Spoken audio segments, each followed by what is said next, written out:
Bienvenue dans Polycule, le podcast francophone qui s'intéresse à toutes les pratiques polyamoureuses à travers un prisme transpédéguine et militant.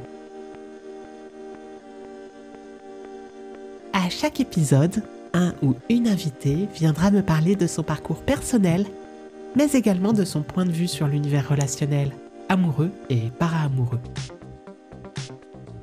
Aujourd'hui, c'est Aurélien qui a accepté de se soumettre à mes questions indiscrètes. Les mots-clés de cet épisode seront open source, libertinage et questionnement de mecs hétéro-cis. Ce podcast fait partie du collectif Nouvelle Radio Euphorique. Plus d'infos sur nre.fm.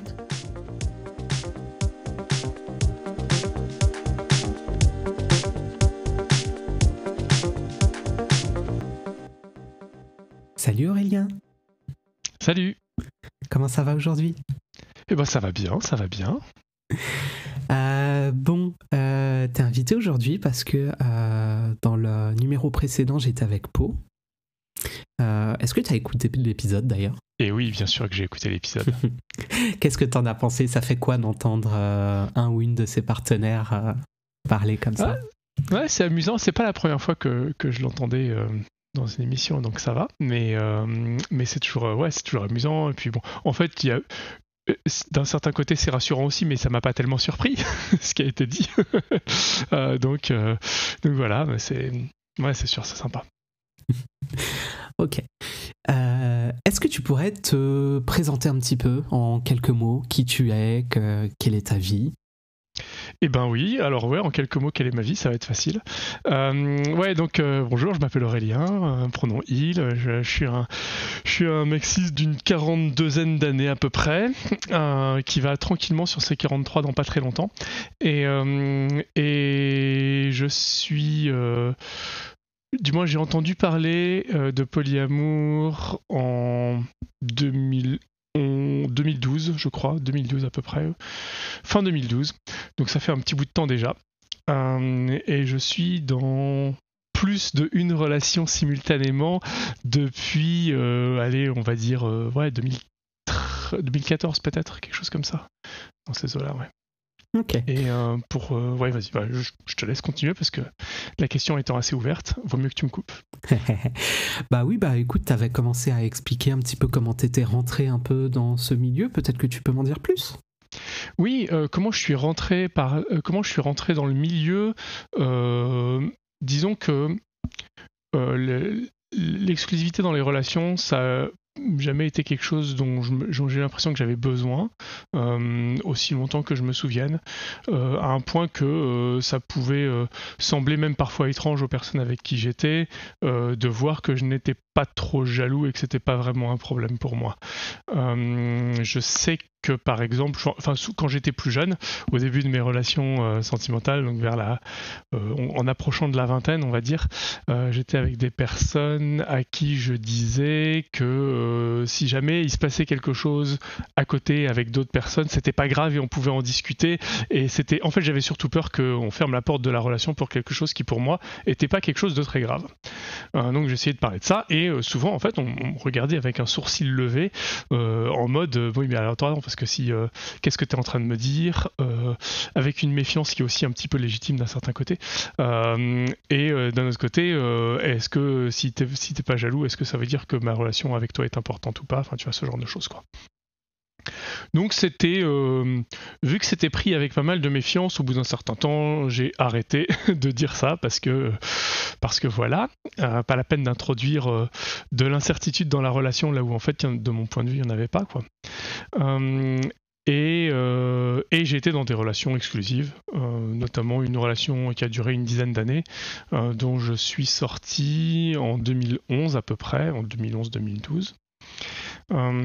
Et qui était exclusive parce que on n'avait pas spécialement réfléchi à la question, et parce que je pense que ça intéressait personne spécialement à l'époque. Enfin, moi, ça m'intéressait pas spécialement pour moi. C'était juste que j'avais l'impression que c'était pas un gros problème et que voilà, j'aurais pas été opposé à être qu'avec quelqu'un qui n'était pas exclusif, quoi. Ouais. c'est en sortant de cette relation-là, je me suis posé des questions un petit peu sur ce que je voulais faire dans mes relations et où j'en étais. Enfin, tu te doutes bien que quand on sort d'une relation de 10 ans, on se pose quelques questions. Déjà, on est beaucoup plus... on a 10 ans de plus que quand on a commencé, ce qui fait que notre point de vue peut avoir beaucoup changé et le monde peut avoir changé entre-temps. Donc je me suis posé des questions et la question de l'exclusivité s'est posée et j'ai eu l'impression que c'était pas quelque chose de spécialement important pour moi, mais que ça venait avec le package et que donc on allait faire avec le package relationnel. Et j'ai entendu parler un peu par hasard, parce que ça se voyait un petit peu dans les médias à l'époque, du terme polyamour. J'avoue que le premier truc que ça m'a évoqué, c'est encore un terme inventé par des journalistes pour dire quelque chose qui existe depuis longtemps, et c'est un détail, ça. Je sais que tu as un passé de journaliste, donc je dis ça avec tous les guillemets qui vont bien. Mais voilà. Et d'ailleurs, je me suis trompé. Donc, parce que c'était en fait, ça allait plus loin que ce que je pensais, que ma première impression. Et je me suis renseigné un petit peu. Après l'avoir vu dans 2-3 articles qui le présentaient comme la grande révolution, je me suis renseigné un petit peu et je me suis rendu compte en lisant notamment l'article Wikipédia que ça me correspondait quand même vraiment bien. Et que effectivement, ça pouvait être un mode qui fonctionnait bien pour moi et qui aurait résolu un certain nombre des problématiques que j'avais eues dans mes différentes relations avant. Notamment sur le fait d'être la seule personne vers qui on se tourne pour un certain nombre de problèmes, ou pour un certain nombre, pas de problèmes, mais pour un certain nombre de sujets. Même si je me doute bien qu'on peut faire des relations exclusives sans que ça ce soit quelque chose de très présent, mais ça fait partie un petit peu on va dire, du romantisme, quoi, en fait, de la relation romantique stéréotypée, comme on nous la présente partout. Et donc voilà, donc je découvre ça, je fais mes petites recherches et j'entends parler de cafés polis qui ont lieu à Paris. C'était là que j'habitais à ce moment-là. Et le temps que je bouge mon postérieur, il se passe quelques mois et on est début 2013 et je vais dans les cafés polis à Paris pour la première fois. C'était en mars, je crois, quelque chose comme ça. Donc c'est comme ça que j'ai rencontré le milieu, on va dire. Ça ressemble toujours à ton vécu actuel ou ça a complètement changé depuis ? Qu'est-ce qui ressemble à mon vécu actuel ? Comment j'étais à l'époque ? Non, le fait de fréquenter les cafés polis, par exemple. Oui, en fait, ça m'a vachement plu. Je suis arrivé dans les cafés polis. J'ai découvert plein de choses que j'imaginais pas. J'ai découvert des gens qui parlaient de sujets très intimes que je pouvais pas facilement aborder avec d'autres personnes autour de moi. Et ça m'a beaucoup plu, j'y suis retourné. Et puis au fur et à mesure que le nombre de personnes venant dans les cafés polis grossissait, il a fallu changer de lieu, ça veut dire un petit peu d'organisation, un petit peu de logistique. Et puis comme j'étais là depuis longtemps, du coup j'ai filé un petit coup de main à l'organisation. De toute façon, je crois que c'est quelque chose d'assez constant chez moi. Quand je participe à une association, en général je donne un coup de main quelque part. Enfin, j'arrive pas à rester consommateur d'un truc comme ça. Forcément, je suis obligé de me sentir, de m'impliquer d'une manière ou d'une autre, ou je me sens obligé, ou du moins ça me fait plaisir de le faire.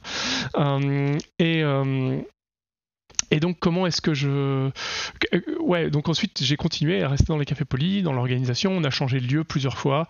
Et je suis toujours, je pense, dans l'organisation des cafés polis. Enfin, dans le même groupe d'organisation que les gens qui faisaient les cafés polis à Paris. Ils n'ont plus lieu en présentiel à Paris aujourd'hui avec ce groupe-là, parce qu'on est passé en ligne depuis le Covid et on n'est pas retourné. Mais sinon, jusqu'au début du Covid, on y allait une fois. Enfin, on avait des cafés polis une fois par mois. Et en plus, j'en faisais d'autres à côté avec d'autres personnes. Enfin bon, bref. Ça a été assez. Enfin, ça a été et c'est toujours assez présent dans ma vie en fait. La communauté poly, on va dire. Ok. Est-ce que tu considères que c'est un peu comme ça que tu as fait des rencontres qui sont encore actuellement des personnes importantes dans ta vie ? Eh bien, pas vraiment. Aujourd'hui, j'ai deux relations amoureuses. Il y a deux personnes qui comptent vraiment énormément dans ma vie et que je vois régulièrement. Et ces deux personnes-là, je ne les ai pas rencontrées dans le contexte des cafés polis. Il y a eu des personnes avec qui j'étais en relation plusieurs années et que j'ai rencontré dans les cafés polis. Donc c'est pas non plus une interdiction ou quelque chose qui est vraiment un critère pour moi. C'est arrivé, mais les personnes avec qui je suis en relation depuis le plus longtemps aujourd'hui, c'est pas des personnes que j'ai rencontrées dans les cafés polis. Et du coup, est-ce que tu peux me parler un peu de tes relations actuelles ? À quoi ressemble un peu ton univers relationnel actuellement ? Ouais, pas de problème. Déjà, il y en a une qui a été interviewée sur ce même podcast il n'y a pas si longtemps que ça. Donc, c'est facile. Vous savez déjà plein de choses sur elle. Donc, elle s'appelle Pauline. Elle habite à Paris actuellement, en relation avec Jenna, même mariée avec Jenna, n'est-ce pas ?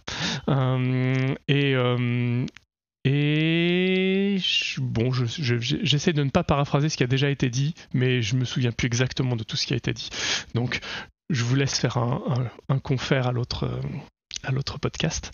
Mon autre relation s'appelle Fabienne. C'est une personne que j'ai rencontrée à la danse. On faisait de la danse. On faisait la même danse tous les deux. On n'était pas dans le même cours, mais on faisait la même danse. Et donc, on s'est rencontrés plusieurs fois en soirée. On a discuté, etc. Et c'est comme ça qu'on s'est rencontrés. Et je l'ai rencontrée à peu près 1 an après Pauline, quelque chose comme ça. On va dire dans les grandes lignes. Et c'est quelqu'un avec qui je suis toujours en relation aujourd'hui, comme je disais.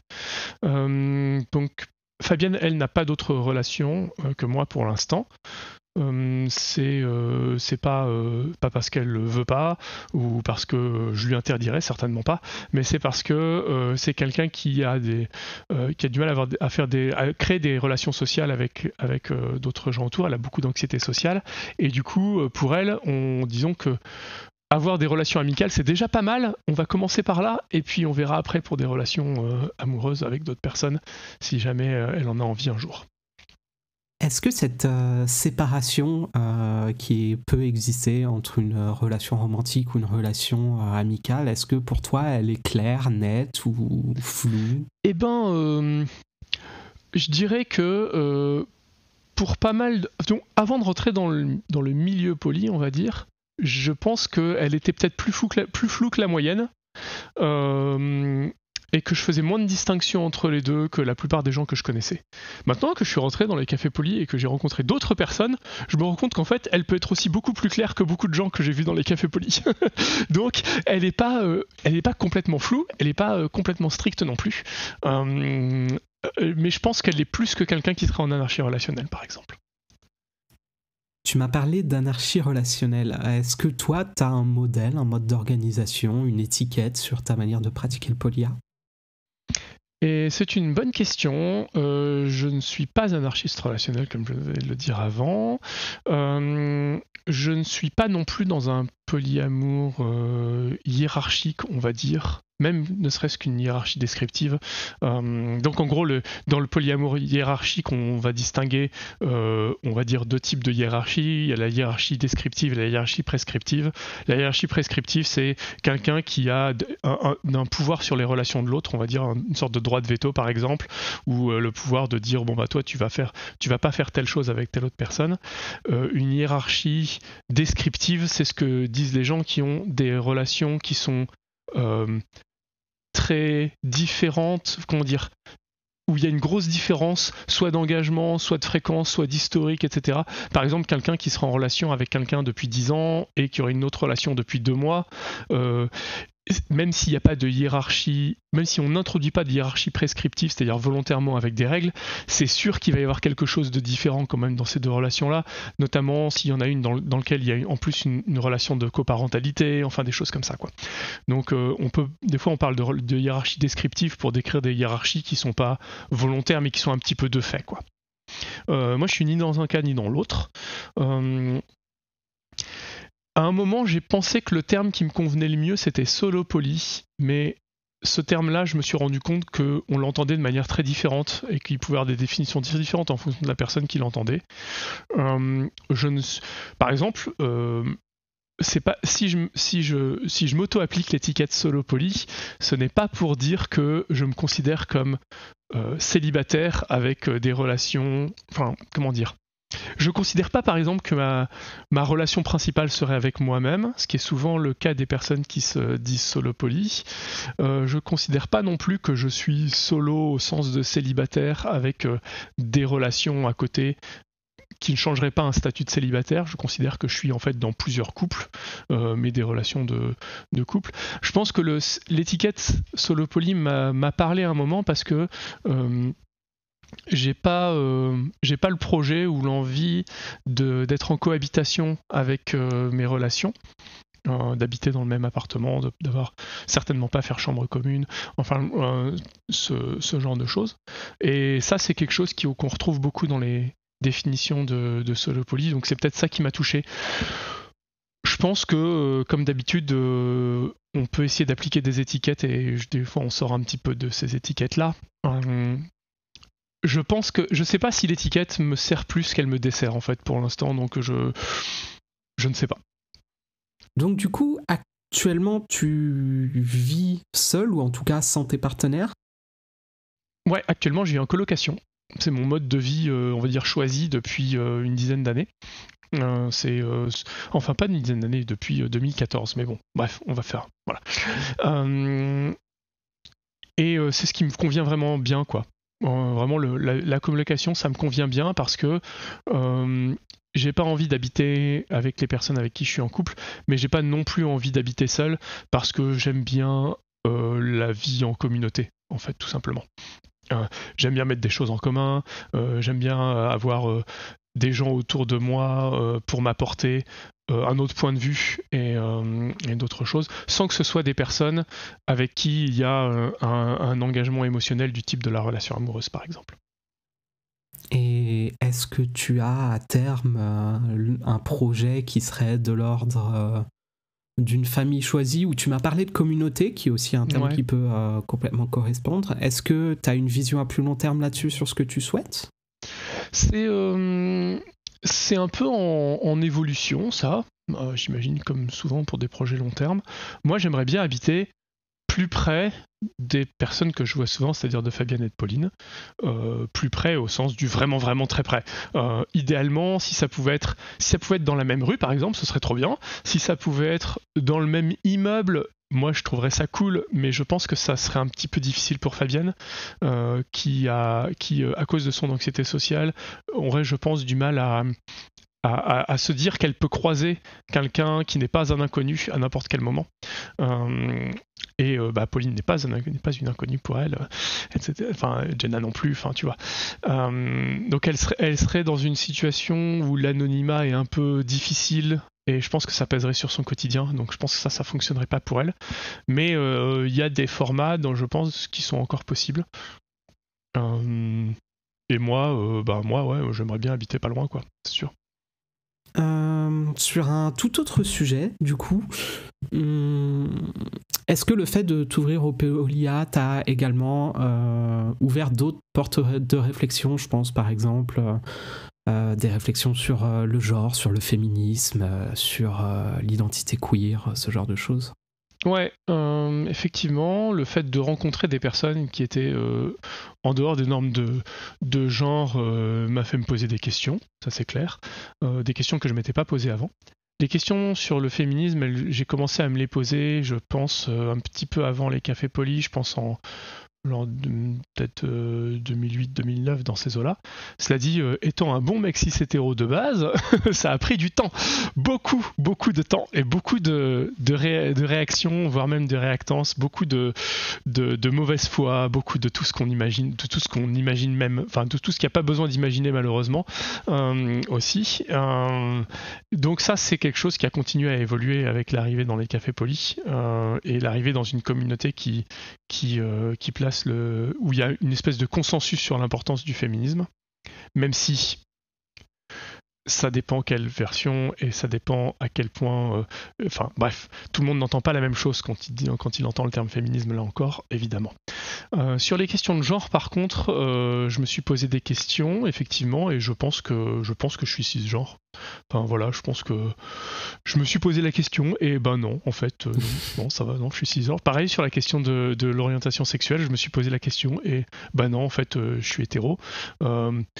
Je pense que c'est quelque chose que pourront confirmer les mecs avec qui j'ai couché.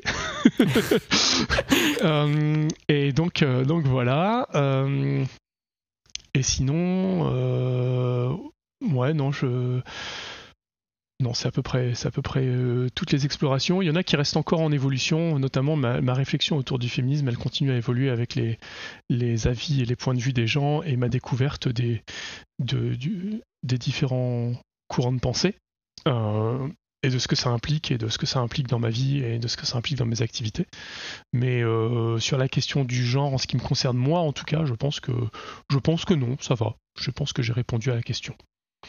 Pareil pour l'orientation sexuelle. Est-ce que tu as une identité que je qualifierais de politique ? Comment tu te définis sur le plan politique et comment est-ce que tu concilies ça potentiellement avec le milieu polyart ? Je m'identifie plutôt à gauche de l'échiquier politique. Plutôt pas mal à gauche de l'échiquier politique. Et ça a une influence sur le milieu poli, enfin sur ma compréhension et ma lecture du milieu poli. Ça a une influence sur d'autres choses aussi, mais autour du poli, mais sur le milieu poli, je pense que ça a une influence dans le sens où le milieu poli tel que je l'ai connu il y a 10 ans était beaucoup dans une position libérale autour des relations, dans le sens de beaucoup d'accent sur l'indépendance émotionnelle, sur le fait que chacun est censé être responsable de ses émotions, sur le fait que, en gros, chacun fait ses choses dans son coin, en même temps qu'il est en relation avec les autres, mais que c'est l'individu qui compte, quoi. Et ça, c'est quelque chose qui a changé, je trouve, du moins sur les 10 dernières années. Je trouve que ça a pas mal évolué. Et ça me convient mieux. Je pense que je suis plus intéressé par l'interdépendance, on va dire le fait de mettre en lumière le fait que quand on est en relation avec quelqu'un, eh ben, y a une interaction et c'est pas uniquement l'individu qui compte. Et que l'interaction, enfin que c'est tout l'enjeu de la relation en fait, de ne pas être seul dans cette relation. Ça semble un peu tautologique, mais malheureusement j'ai l'impression que ça n'était pas trop en fait. Voilà, j'ai aussi fréquenté brièvement des milieux, je dirais, qui sont plus du domaine du libertinage, il y a quelques années de ça. Et l'orientation politique moyenne, on va dire, dans les deux milieux était vraiment très différente. Enfin, c'était flagrant. J'ai même une amoureuse à l'époque qui m'a dit « Ah bah tu veux savoir la différence entre les libertins et les polis ? C'est facile, les polis sont de gauche et les libertins sont de droite. » J'ai trouvé que c'était très bien. J'ai trouvé ça très rigolo. Évidemment, gros cliché, évidemment, etc. Mais il y avait quand même... Enfin, je crois que je vois d'où ça venait, cette position-là. Bref. Donc voilà, ouais, je pense que ça a influencé ma lecture du polyamour. Je sais que tu es assez impliqué dans le milieu de l'open source. Quel regard tu portes sur ce milieu, cette communauté, et est-ce que le fait d'être polyam notamment y est accepté, bien perçu ? C'est une bonne question. Je suis rentré dans le milieu de l'open source quand j'étais en école d'ingé, donc il y a 23 ans de cela. Donc c'est un truc qui est plus ancien pour moi que le polyamour. Et j'ai été assez impliqué là-dedans, enfin je continue à être assez impliqué dans certaines communautés open source. J'ai pas l'impression qu'il y ait un lien direct, ou du moins à ma connaissance, je vois pas de lien direct entre les deux communautés. J'ai pas l'impression que ce soit un milieu dans lequel j'ai entendu parler de polyamour avant d'autres endroits, ou que ce soit répandu plus vite ou autre. Je vois pas tellement de liens. Le seul truc qui m'a un petit peu surpris à une époque, donc moi je suis resté dans le entre guillemets placard poli de ça autour de mon boulot pour différentes raisons, notamment parce que c'était pas un sujet qui était abordé, enfin on parlait pas tellement de relations intimes, donc du coup moi je suis en télétravail depuis une dizaine d'années, donc j'ai pas non plus les discussions de machine à café, tu vois, dans lesquelles on peut parler de son week-end et de ce qu'on a fait avec sa femme et ses enfants. Donc j'ai pas eu vraiment l'occasion de parler de ce genre de choses. J'ai juste eu une fois dans une conférence un gars qui faisait partie de la communauté dans laquelle j'étais, qui parlait de sa femme et qui a parlé à un moment de sa petite amie. Et donc il y a des gens autour qui ont levé un sourcil et qui a dit ah oui au fait je suis poli, etc. Et les gens ont rabaissé leurs sourcils et c'est tout, ça s'est passé comme ça. Et, il a expliqué un petit peu. Il y a quelqu'un qui a dit 2 relations, ça semble compliqué ton truc, oh là là, ou c'est beaucoup de boulot, et déjà une c'est balèze, alors 2, bon voilà quoi. Donc c'est bien, ça m'a amusé parce que c'est pas la réaction classique qu'on entend quand on parle de polyamour, où les gens s'imaginent qu'au contraire c'est faites du slip tous les soirs, et au contraire c'est quelle chance d'avoir 2 relations. Là c'était quelqu'un qui voyait plus ça du côté justement les relations, ça demande un peu du boulot quand même des fois, et il y a donc une difficulté supplémentaire, on va dire, à avoir plusieurs relations simultanément. Est-ce que tu connais des initiatives qui seraient proches du milieu poly-A, du féminisme, des initiatives queer qui émaneraient du milieu de l'open source? Est-ce que tu arrives à trouver des passerelles comme ça? Je ne sais pas, et je crois pas à ma connaissance. Tout ce que je vois, c'est des personnes que je suis sur des réseaux sociaux pour mon boulot et qui s'avèrent être polies. Ou qui s'avèrent ne pas être cis, mais alors ça, je dirais qu'il y en a quand même vraiment beaucoup plus. Mais je sais pas quel est le biais de fréquentation là-dedans, mais en tout cas sur la question du genre, il y a plus de personnes en dehors de la cisnormativité que j'ai l'impression que de personnes polies, ou alors c'est parce qu'elles l'affichent pas et qu'elles affichent plus facilement leur genre parce que c'est plus difficile de passer à côté. Peut-être, je ne sais pas. Est-ce que je peux te lancer sur Rhizome ? Vas-y, balance. Qu'est-ce que c'est ? Alors, qu'est-ce que c'est ? Rhizome, c'est un petit logiciel que j'avais fait quand je suis rentré. Je pense il doit avoir 8 ans maintenant, ce logiciel. Enfin, oulala, il faut pas regarder trop comment c'est fait dedans. Hein. Ça a pris la poussière entre-temps. Hein. Oulala. En fait, c'était une époque où j'étais en colocation avec 3 polis qui étaient tous et toutes au moins de 10 ans de moins que moi. C'était au moment où je rentrais dans les cafés polis. C'était des gens qui avaient des relations qui évoluaient plus vite, du moins assez relativement rapidement. Et donc quand tu as 3 personnes avec des relations qui évoluent rapidement et que tu habites en coloc avec eux, à un moment on se pose la question de mais qui on invite aux soirées ? Ce qui est une vraie problématique dans les colocs, une vraie problématique. Et donc, en fait, c'était difficile de suivre qui était en relation avec qui, etc., pour faire la liste des invités et savoir combien de places il reste pour les autres, etc. Enfin, tu vois, ça, toute une logistique. Et donc, c'est posé la question du en fait, on n'arrive pas à suivre, il faudrait qu'on écrive les relations quelque part, d'une manière qui soit suivie.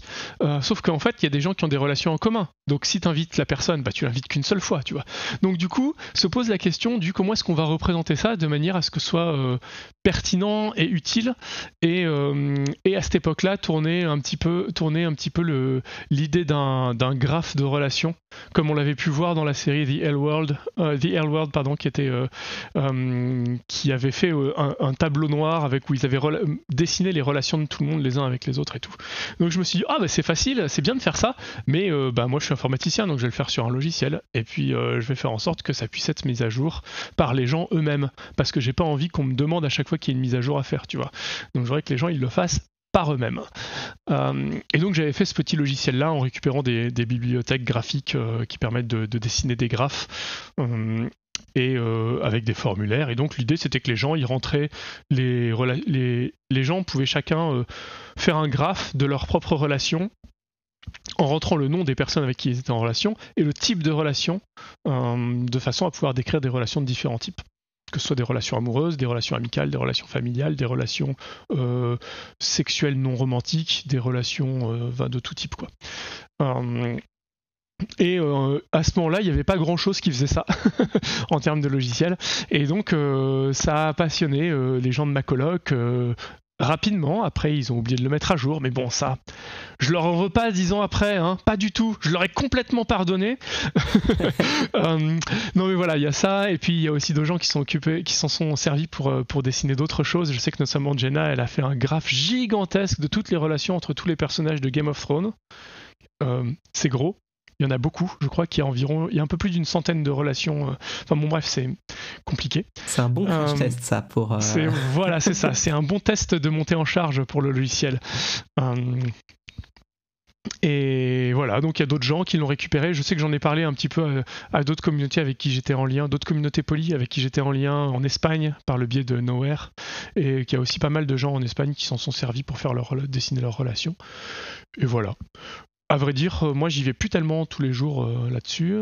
Je sais qu'il y a encore des gens qui me disent vas-y, tu pourrais me changer mon adresse email dessus. Ah bon, t'y vas encore? Ah bon, ça sert encore? Ah bon, ça fonctionne encore? Bref, il aurait besoin d'un bon coup de peinture sur la façade, mais sinon il continue à fonctionner. Ok, mais en tout cas c'est intéressant de voir que c'est vraiment né d'une fonction très utilitaire, alors que ça peut aussi être utilisé pour l'aspect purement visuel et esthétique. Tout à fait. C'était à l'origine, c'était une problématique logistique, et tant qu'à faire, on va essayer d'en faire un truc marrant. Comment tu envisages le fait de vivre en tant que poly-A dans une société qui est encore assez dominée par un modèle de vie, disons, monogame, voire obsédé par l'image du couple? Il y a des choses avec lesquelles je suis obligé de faire avec, notamment tout ce qui est institutionnel. Je sais que tout ce qui il y a des tas de choses qui sont faites pour le couple au niveau institutionnel, notamment sur les questions d'héritage, sur les questions de droit de visite à l'hôpital, sur des questions, de choses assez pratiques, sur les questions d'achat de maison par exemple, même si on peut contourner ça. On ne devrait pas avoir besoin de contourner ça, mais on peut le faire. Mais il y a encore des choses sur lesquelles on ne peut pas vraiment contourner. Et malheureusement, j'ai dû me poser la question des questions d'héritage il n'y a pas très très longtemps, et j'ai dû un peu creuser cette question-là. Et oui, il y a des trucs qui sont vraiment pas top, quoi. Il y a des trucs que tu ne peux pas... qui sont prévus pour que tu n'aies qu'une seule personne... que tu aies soit des enfants, soit un légataire. Alors comme moi j'ai pas et j'aurai pas d'enfants, ça résout ça réduit le champ des possibles. Donc je sais pas si je vais devoir passer par la case mariage à un moment ou pas. Je suis en train de considérer la question, je ne sais pas. Sur cet aspect-là. Ensuite, sur l'aspect non institutionnel, c'est-à-dire sur l'aspect culturel, moi je suis dans une situation dans laquelle il n'y a pas beaucoup de risques à dire que je suis poli. Pour différentes raisons, notamment parce que, encore une fois, je suis un mec cis. Et donc, comme ça me dérange pas de le dire et que j'ai pas beaucoup de risques à le faire, je le fais en général. Je le dis relativement... en même temps, c'est aussi un gros morceau de ma vie, donc le sujet arrive rapidement en fait sur la table quand je rencontre des gens, que ce soit dans des activités associatives ou des amis ou des choses comme ça. Ouais, je le dis assez facilement. Je considère que c'est une sorte de mini-acte militant de dire qu'il y a des gens qui le vivent et qui existent et qui le vivent comme ça. Ça permet aussi d'aborder, d'essayer de casser quelques clichés si la personne veut creuser un peu la question. Je sais que ça m'est arrivé notamment quand je faisais de la danse, à deux, une danse qui s'appelle le West Coast Swing, qui est une danse de couple. Et le milieu des danses de couple à Paris peut parfois avoir certains éléments qui sont assez tradis, on va dire ça comme ça. Donc ça m'est arrivé, en parlant là-bas, d'en profiter pour casser quelques clichés autour de la polyamorie et du polyamour. Ça semble assez clair pour toi que tu veux pas d'enfants. Est-ce que ça l'a toujours été ? Non. Ce qui a toujours été clair pour moi, c'est que je voulais pas faire d'enfants avant d'en vouloir. Et en fait, j'ai jamais eu envie d'en faire. Et il y a quelques années, je me suis dit, écoute, en fait, manifestement, ça n'est pas arrivé pour l'instant, j'ai pas l'impression que ça va arriver. C'est pas grave, il y a d'autres trucs à faire avec sa vie. Et voilà, donc je pense que Donc j'ai fait une vasectomie, donc ça c'est déjà, a priori, pas d'enfant. Ça règle la question. Est-ce qu'à ton sens, il y aurait des évolutions de la société ou de la loi qui seraient importantes, voire nécessaires ? Ouais, c'est sûr. Beaucoup. En fait, nécessaire. Comment dire ? il y a des trucs qui seraient importants et qu'il faudrait bien faire, c'est sûr, nécessaire. Je veux dire, vu le monde dans lequel on est, je pense que même moi, je le mettrais pas en haut de mes priorités. Si j'avais un génie de la loi qui me disait, ok, t'as droit à 3 vœux pour faire 3 lois, je pense pas que ce serait dans mes 3 lois. mais je pense qu'il y a des trucs qui seraient importants à faire, ouais, si on se pensait sur cette question-là, pour plein de raisons, notamment pour les raisons que je disais, c'est difficile, du moins la société n'est pas vraiment prévue pour des gens qui ont plusieurs relations amoureuses. Et si à partir du moment où on a fait des lois pour faciliter la vie en couple, je vois pas pourquoi les mêmes lois pourraient pas être applicables à la vie dans plusieurs couples. Et pourquoi est-ce qu'on limiterait à ça ? Je sais pas, il y a des tas de lois sur l'immobilier, sur les assurances, les mutuelles notamment, il y a des tas de choses en fait dans la vie de tous les jours qui sont autorisées au couple, mais uniquement s'il n'y a qu'un seul couple, par personne. Donc ouais, je pense qu'il y a des trucs à changer. Et puis encore, moi je suis pas concerné par la filiation, mais il y a du moins pas par ma filiation, parce que j'ai des parents, aussi incroyable que ça puisse paraître. Mais oui, pour les personnes qui ont des enfants, pour les personnes qui ont des enfants et qui sont polies, oui, il y a plein de choses à faire, quoi, ça c'est clair. Mais ça, je pense que c'est plus Jenna qui en parlera mieux que moi. Je confirme qu'elle en a déjà beaucoup parlé. Voilà. et que oui, ça reste une bonne recommandation de la suivre pour ce genre de sujet. Est-ce que pour toi, un modèle de vie polia, c'est aussi défendu un peu comme une posture un peu radicale ou transgressive ? Est-ce que tu perçois un peu ça comme ça ou vraiment non, pas du tout ? Alors, transgressif, je pense que j'aime pas trop ce terme parce qu'il y a un aspect moral derrière et je suis pas... je pense pas qu'on ait quoi que ce soit de... Enfin, je pense pas ce qui est sûr, c'est qu'on n'est pas dans une position de supériorité morale par rapport aux personnes mono. Je ne considère pas du tout que ce qu'on fasse, c'est mieux. Je considère que c'est plus adapté à moi, mais enfin je le fais parce que c'est plus adapté à moi, mais si d'autres personnes se retrouvent mieux dans le mono-amour ou la monogamie, grand bien leur fasse. Je pense qu'il faut encourager les gens à faire ce qui est bien pour eux, mais voilà, c'est tout. Donc ouais, transgressif, non. De radical, il y a quelque chose de radical dans le sens où ça questionne un espèce de gros poids lourd de notre culture qui est la relation amoureuse. Et comment est-ce qu'elle se construit, comment est-ce qu'elle s'inscrit. Et le fait que il n'y a pas qu'une seule façon de la mener. Elle n'a pas pour objectif de vivre ensemble le plus longtemps possible jusqu'à ce que mort s'en suive. Voilà. On n'est pas les premiers à questionner la norme romantique, mais c'est une petite poussée en plus, quoi. Une poussée que tu considères importante du coup quand même. Ouais, parce que ça ouvre d'autres horizons et d'autres perspectives, et je pense que c'est intéressant de se poser la question, même si c'est pour en revenir à non, en fait je suis très bien en couple exclusif et ça me va mieux, un peu comme le genre, quoi, finalement. Tu m'as dit que ton truc, c'était un peu la vie en communauté. En tout cas, c'est comme ça que tu l'as décrit. Quels avantages tu y vois ou tu y trouves par rapport à une vie solo ou une vie en couple ? Je vois des aspects... alors, solo ou en couple, le couple, c'est déjà une forme de communauté, en quelque sorte. Mais c'est pas vraiment ce que moi j'entendais par communauté. Mais disons qu'il y a des aspects pratiques que je vois dans l'intérêt de la vie en communauté par rapport à la vie en solo. En fait, ce que je suis en train de me rendre compte que je pense qu'il faut bien que je sépare dans ma réponse pourquoi est-ce que je préfère la vie en communauté par rapport à la vie solo, et pourquoi est-ce que j'ai pas envie de vivre en couple. Parce que je crois que c'est deux problématiques différentes. Ouais. Sur la première question, j'aime bien la vie en communauté parce que déjà je suis naturellement quelqu'un d'assez extraverti, donc j'aime bien avoir des gens autour, discuter. J'aime bien aussi... J'aime bien aussi mettre des choses en commun, que ce soit sur des questions pratiques, comme des appareils ou des lieux ou des espaces. Ça, je pense que ça rentre dans mon côté un petit peu qui s'intéresse à l'écologie.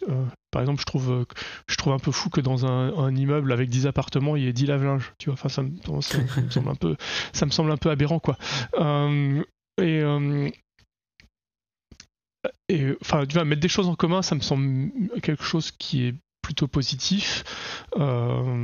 Mettre de la vie en commun, je trouve ça intéressant parce que ça permet de s'ouvrir à des perspectives de vie qu'on n'aurait pas côtoyées autrement. Des façons de vivre et puis peut-être essayer d'améliorer ses propres façons en trouvant des idées à gauche et à droite. Donc ça me va bien, ouais.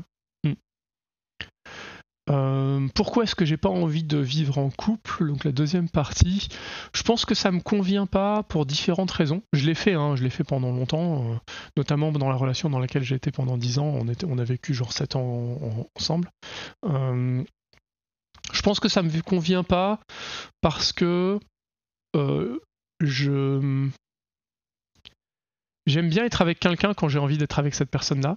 Et quand je me retrouve avec la personne en dehors des moments où j'ai envie d'être avec elle, j'ai l'impression que ça dégrade ma relation.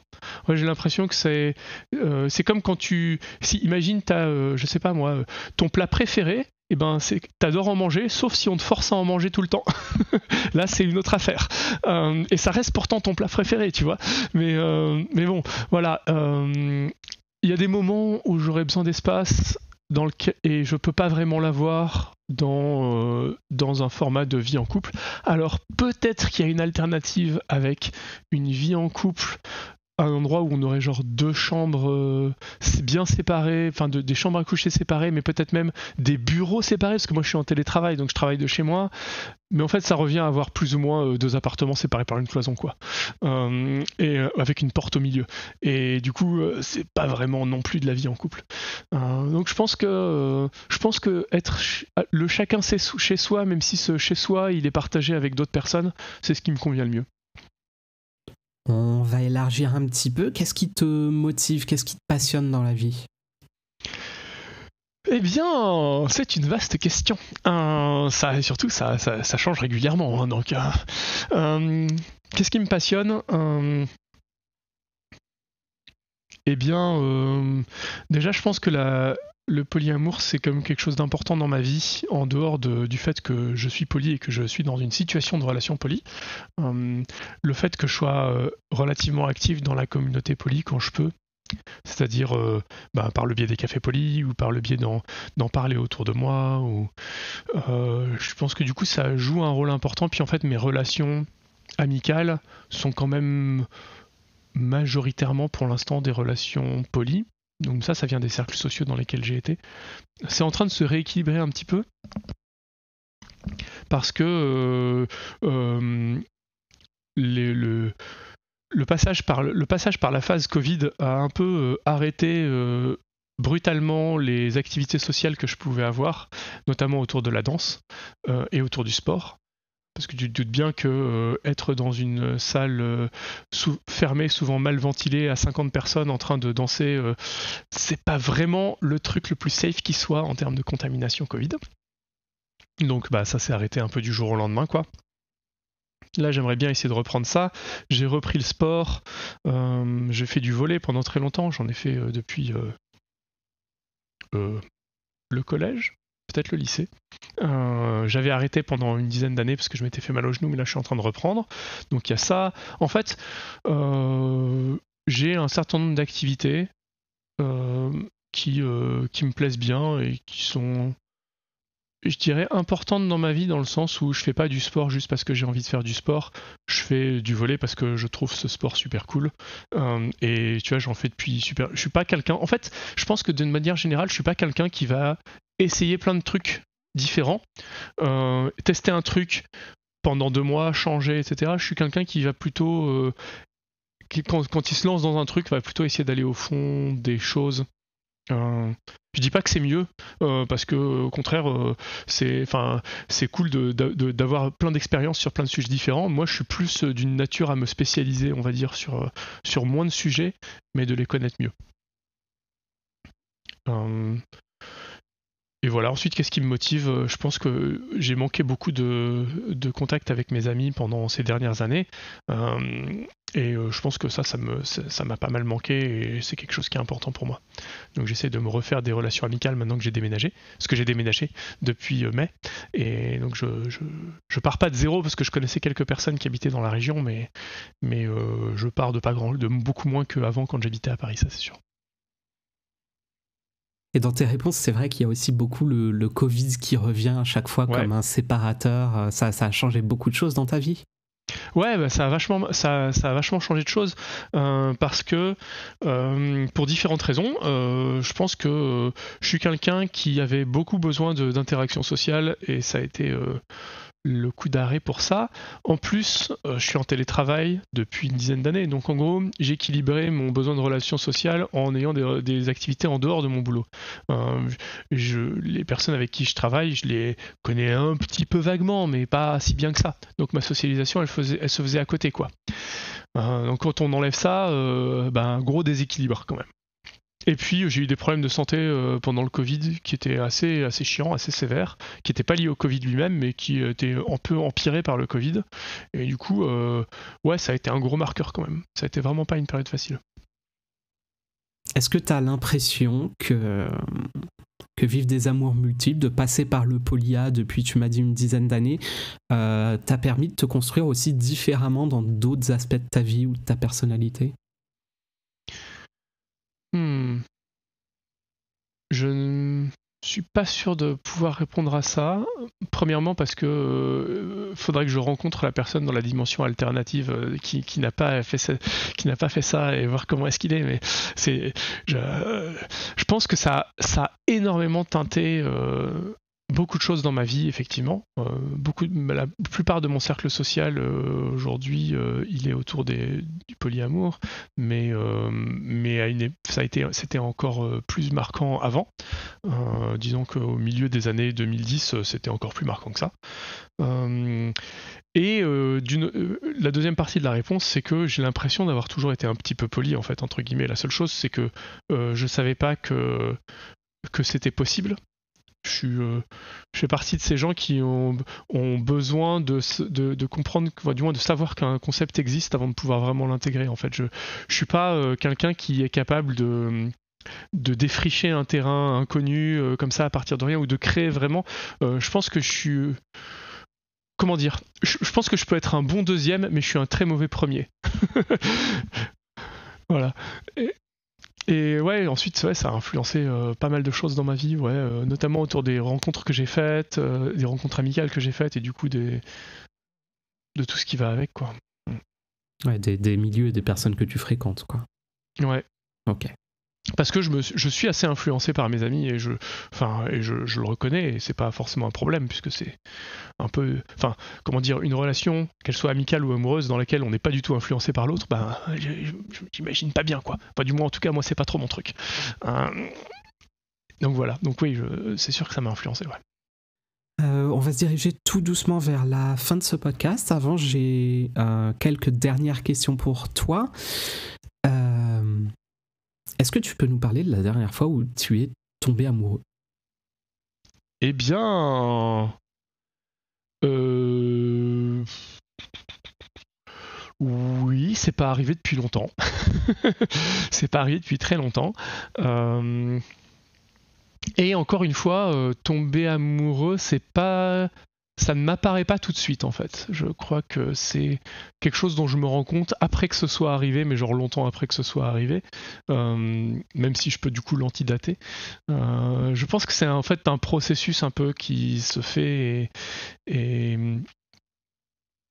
donc il n'y a pas de tomber amoureux comme si c'était un coup de foudre en fait. Du moins pas chez moi, j'ai pas l'impression qu'il y a ça.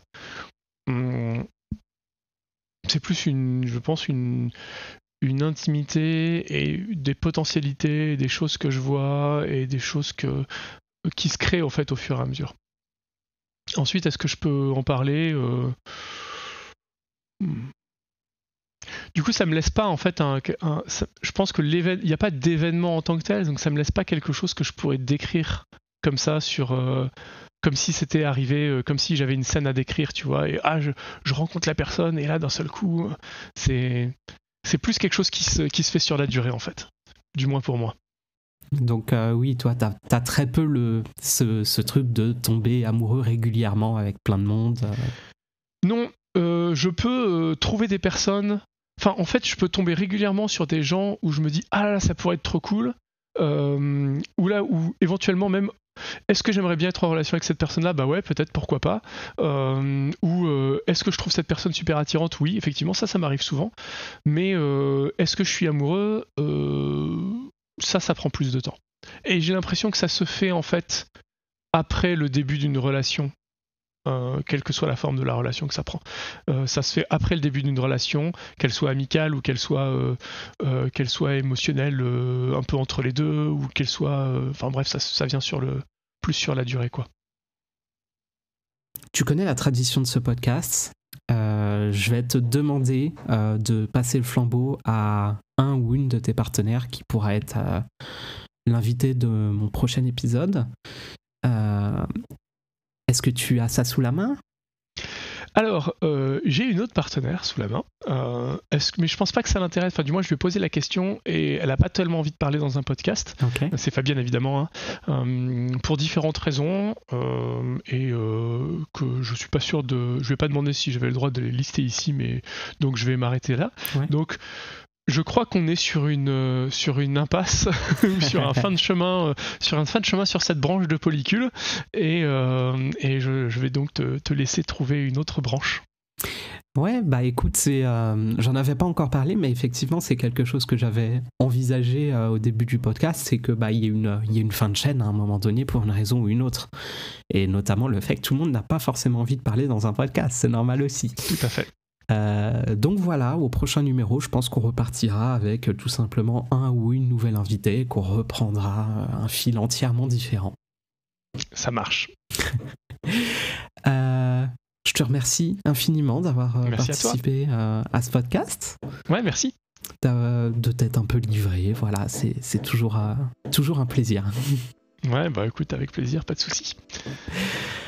Merci beaucoup, à la prochaine. Merci, à plus. Ciao. Et bonne continuation sur le podcast. C'est la fin de cet épisode. J'espère que vous l'avez apprécié. Vous pouvez écouter Polycule sur Spotify, Apple Podcasts et sur beaucoup d'autres plateformes de podcasts. Si vous avez 5 minutes pour me laisser une note positive et des commentaires élogieux, cela me permettra de surnager au milieu d'un océan d'algorithmes. Merci beaucoup. Attention, Polycule n'est plus sur Twitter. Ce réseau est devenu hostile aux contenus LGBT qui sont automatiquement invisibilisés. À moins d'accepter de payer, ce que je refuse évidemment de faire. Bref, pour les nostalgiques de l'oiseau bleu parti trop tôt, vous pouvez quand même retrouver Polycule sur Instagram, TikTok ou Facebook, @polyculecast. Ou encore sur le fait divers, polyculecast @podcast.social. En résumé, pour toutes les infos, les épisodes et les liens, connectez-vous sur le site officiel de l'émission, polycule.fr. Et n'oubliez pas de rendre visite à nre.fm pour encore plus de contenu audio qualitatif. En ce qui me concerne, je vous dis à très bientôt.